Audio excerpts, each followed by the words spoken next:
తనకు 4 సంవత్సరాల వయస్సులో తన తల్లిని అత్యాచారం చేసి హత్య చేసిన నిందితుడిని ఆ కూతురు 46 సంవత్సరాల తరువాత చట్టానికి ఎలా పట్టించింది? ఒక్క ఆధారం కూడా లేని కేసులో పోలీసులు తెలివిగా హంతకుడు తనంతట తనే హత్య చేశానని ఒప్పుకునేలా ఎలా చేశారు? తన చావు చివరి క్షణాల్లో హంతకుడిని పట్టించడానికి ఓ యువతి చేసిన అద్భుత ప్రయత్నం, అదేవిధంగా తన కూతురిని కాపాడుకోవడానికి చేసిన అసామాన్యమైన త్యాగం ఈరోజు వీడియోలో తెలుసుకుందాం. 1970 జూలై 30న అమెరికాలోని ఉటాలో నివసించే 23 సంవత్సరాల లొరెట్టా జోన్స్ రాత్రి సుమారు 9:30 గంటల ప్రాంతంలో హాల్లో ఎటువంటి శబ్దాలు వినపడినా ఏం జరిగినా బయటికి రావద్దని చెప్పి తన 4 సంవత్సరాల పాప హైడీని బెడ్రూమ్లో పడుకోబెట్టింది. మరుసటి రోజు ఉదయం నిద్రలేసి బయటికి వచ్చిన హైదీకి రక్తపు మడుగులో ఉన్న తన తల్లి శరీరం కనిపించింది. ఇంటి బయటకు వచ్చిన హైదీకి ఫిషింగ్ కోసం వానపాములు పట్టుకుంటున్న ఒక అబ్బాయి నీకు వానపాములు చూపిస్తానురా అని పిలిచాడు. మా అమ్మ చనిపోయినట్లుగా ఉంది అని ఆ అబ్బాయికి హైదీ చెప్పడంతో ఇంటి పక్కన వారు వచ్చి ఇంట్లో చనిపోయి పడున్న లొరెట్టాను చూసి పోలీసులకు సమాచారం ఇచ్చారు.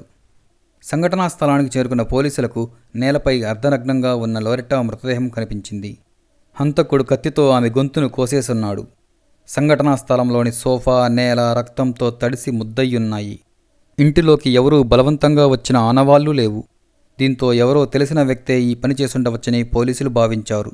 పోలీసులు సంఘటనా స్థలంలోని ఫింగర్ ప్రింట్స్, బ్లడ్ శాంపిల్స్, సోఫాలోని ఫైబర్ మెటీరియల్ కలెక్ట్ చేశారు. పోస్టుమార్టం రిపోర్టులో లొరెట్టా రాత్రి 10 గంటల ప్రాంతంలో చనిపోయిందని, ఆమెపై అత్యాచారం చేసిన నిందితుడు ఆమెను గొంతుకోసి చంపేశాడని నివేదిక ఇచ్చారు. అంతేకాక ఆమె చెస్టులో 2 కత్తిపోట్లు, ఆమె శరీరం వెనక భాగంలో 17 కత్తిపోట్లు ఉన్నాయని కూడా నివేదిక ఇచ్చారు.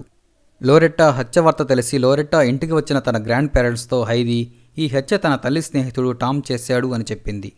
ఆ రోజు రాత్రి కీహోల్లోంచి నేను హాల్లో టామ్ ఉండడం చూశాను అని చెప్పింది. అంతకుముందు కొన్నిసార్లు కూడా టామ్ తన తల్లితో కలిసి ఇంటికి వచ్చినందున టామ్ తనకు తెలుసని చెప్పింది.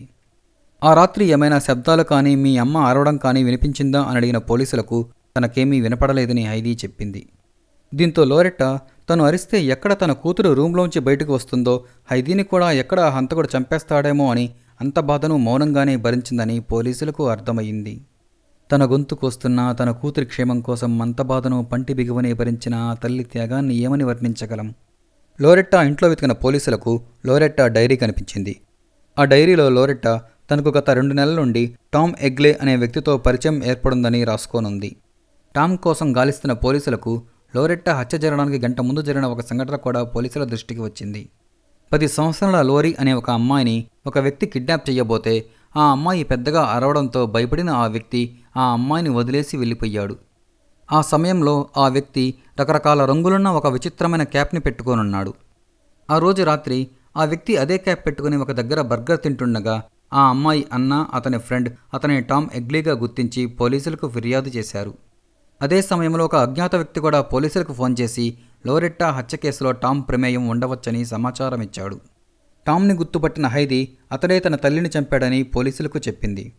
టామ్ గురించి ఎంక్వైరీ చేసిన పోలీసులకు టామ్ 8 నెలల గర్భవతి అయిన తన గర్ల్ఫ్రెండ్తో కలిసి నివసిస్తున్నాడని తెలిసింది. హత్య జరిగిన రాత్రి ఎక్కడున్నామని ప్రశ్నించిన పోలీసులతో తను ఒక ఫాస్ట్ ఫుడ్ సెంటర్లో బర్గర్ తిని అక్కడి నుండి బార్కి వెళ్లి బాగా తాగి ఇంటికి వెళ్లానని చెప్పాడు. లోరీ కిడ్నాప్ అటాక్కి కానీ లొరెట్టా హత్యతో కానీ తనకేం సంబంధం లేదని వాదించాడు. టామ్ వెళ్ళాడని చెప్పిన బార్కి వెళ్ళి టామ్ వచ్చాడా అని అడిగిన పోలీసులకు బార్ అటెండెంట్ ఆ రోజు రాత్రి సుమారు 11:30 గంటల ప్రాంతంలో టామ్ బార్కి వచ్చాడని, అతను చాలా టెన్షన్ పడుతున్నట్టు ఉండడంతో పాటు అతని షర్టుపై ఎర్రని చుక్కలు కూడా ఉన్నాయని చెప్పింది. టామ్ని ఆ ఎర్రని చుక్కల గురించి ప్రశ్నించగా నేను పెయింట్ వేస్తున్నప్పుడు ఎర్ర పెయింట్ పడింది అని చెప్పాడు. టామ్ ఇంటిలో సెర్చ్ చేసిన పోలీసులకు ఎటువంటి ఆధారాలు లభించలేదు. ఆ రోజు రాత్రి నువ్వు వేసుకున్న బట్టలు ఇవ్వమని అడిగిన పోలీసులకు ఆ రోజు వేసుకున్న గుడ్డలను చెప్పి ఒక జీన్స్ ప్యాంట్, షర్ట్ ఇచ్చాడు. అతని గుడ్డలతో పాటు అతని hair, blood, finger print samples కూడా పోలీసులు సేకరించారు. ఫోరెన్సిక్ టెస్ట్లో టామ్ గుడ్డలలోని ఫైబర్ లొరెట్టా ఇంటిలోని రగ్గులోని ఫైబర్తో సరిపోయిందని నిర్ధారణ అయింది. దీంతో పోలీసులు టామ్ని అరెస్ట్ చేసి కోర్టులో హాజరుపరిచారు. లోరీని కిడ్నాప్ చేయడానికి ప్రయత్నించిన సాక్ష్యం, బార్ అటెండెంట్ సాక్ష్యం, ఫైబర్ ఎవిడెన్స్ సాక్ష్యం ఉన్నప్పటికీ డిఫెన్స్ వారు టామ్ లొరెట్టా ఇంటికి ఇంతకుముందు కొన్నిసార్లు వెళ్ళున్నాడు కాబట్టి అప్పుడు ఆ ఫైబర్స్ టామ్ బట్టలోకి వెళ్ళుండవచ్చని వాదించడంతో పాటు ఇంకా ఎటువంటి ఫిజికల్ ఎవిడెన్సెస్ కానీ హత్యకు సాక్షులు కానీ లేకపోవడంతో కోర్టు టామ్ని నిర్దోషిగా విడుదల చేసింది. కానీ లోరీ కిడ్నాప్ కేసులో మటుకు 3 నెలల జైలు శిక్షను అనుభవించాడు. ఈ సంఘటన జరిగిన సుమారు సంవత్సరం తర్వాత టామ్ ఉటా వదిలి వెళ్లి కొలరాడోలో సెటిల్ అయ్యాడు. లొరెట్టా కేసు కూడా కోల్డ్ కేసెస్ లిస్టులో చేరిపోయింది.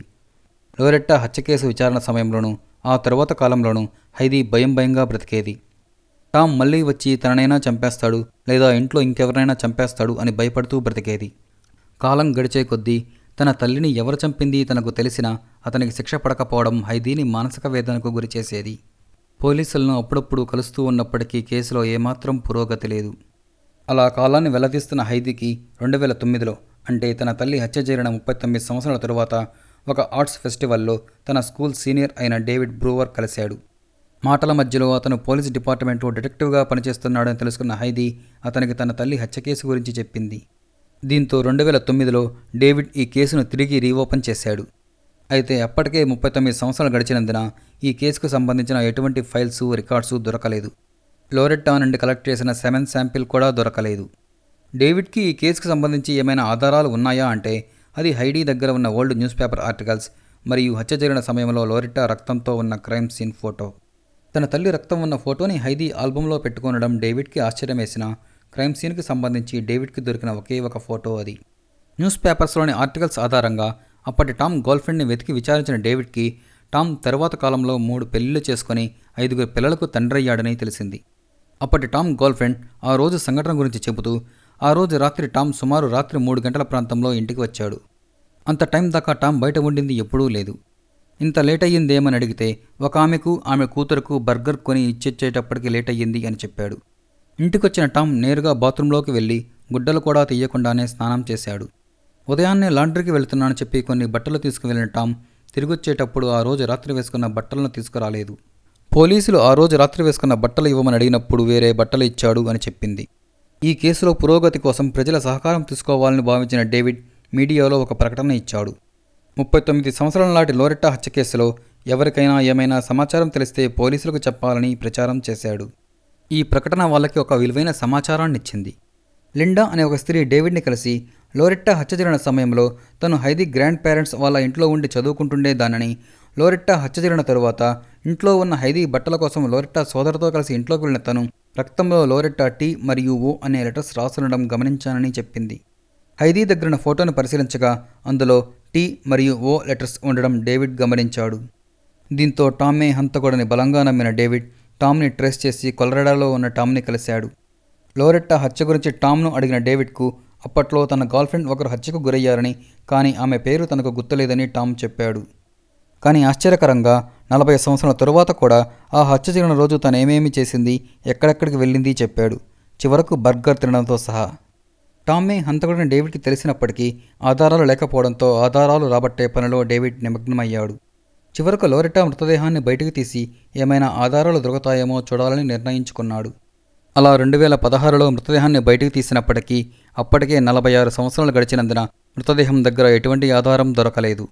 కానీ డేవిడ్ తెలివిగా ఉటాలో ఈ విధంగా లోరెట్టా శవాన్ని బయటకు తీస్తున్నారన్న విషయాన్ని 560 మైళ్ళ అవతల కొలరాడోలో ఉన్న టామ్కి కూడా తెలిసేలా పబ్లిసిటీ ఇచ్చాడు. టామ్ తన ఇంటి పక్కన ఉండే లీసా అనే ఒక స్త్రీని DNA శాంపిల్ ఎన్ని సంవత్సరాల పాటు పనిచేస్తుంది, 46 సంవత్సరాల తర్వాత సెమెన్ టెస్ట్ చేస్తే రిజల్ట్స్ వస్తాయా అని ఎంక్వైరీ చేయసాగాడు. అప్పటికే టామ్ ఈ కేసు అనుమానితుడు అని తెలిసిన లీసాకి టామ్ ఈ విధంగా ఎంక్వైరీ చేస్తుండడంతో పోలీసులను కలిసి టామ్ పదే ఈ కేసు గురించి ప్రస్తావిస్తున్నాడని చెప్పింది.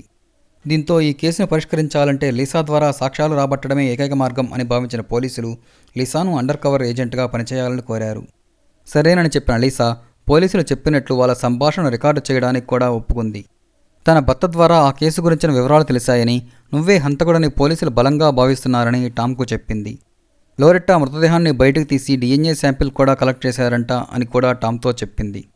టామ్తో ఈ విధంగా రోజు సంభాషణలు కొనసాగిస్తున్న లీసా తనంతట తనే పోలీసులకు లొంగిపోతే మరణశిక్ష నుండి తప్పించుకోవచ్చని టామ్కు పదే చెప్పసాగింది. దీంతో టామ్ ఒకరోజు లీసాకు ఆ రోజు ఏం జరిగిందో చెప్పాడు. ఆ రోజు లోరెట్టా ఇష్టంతోనే ఆమెతో సెక్స్లో పాల్గొన్నాను.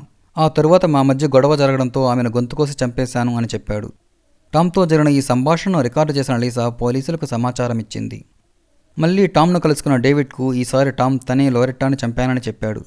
పోలీసుల విచారణలో టామ్, నేను సెక్స్ చేయడానికే లోరెట్టా ఇంటికి వెళ్ళాను, కానీ లోరెట్టా సెక్స్కి ఒప్పుకోలేదు.